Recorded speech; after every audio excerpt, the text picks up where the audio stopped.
said that is the only thing that could mess you up.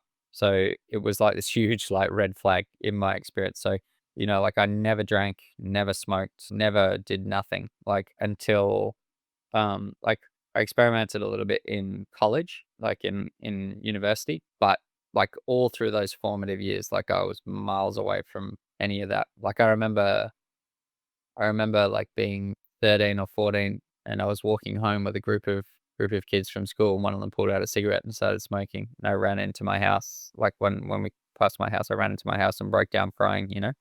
I was just like trying to create as much distance as I possibly could. Do you have a fear that you have addictive personality like your Oh, dad? yeah, oh, yeah, of course. Of course I do. Like, of course I do. Like, I think it's how much of it is genetic, how much of it is genetic and environment and conditioning, etcetera. But I think, like, I've been lucky in some ways that, like, just take alcohol, for example, like, it doesn't really agree with me. Like, don't like the taste. I would argue that no one does, but, like, don't really like the taste, and it doesn't have, like, a cleansing, alleviating effect. It has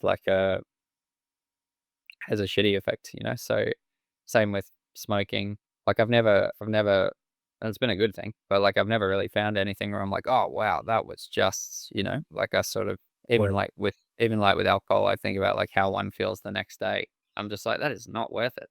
Like I Yeah, just no. it's so not worth it. I have the same exact thing. Alcohol makes me feel kinda depressed or depressant. It, like, knocks me down.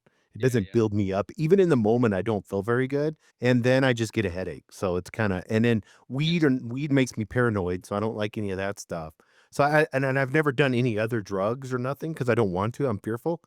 The only thing I'm addicted to is food. Yeah, yeah, yeah. Ah, yes, that's a good example. Yeah, so like food's been a thorny relationship for me too.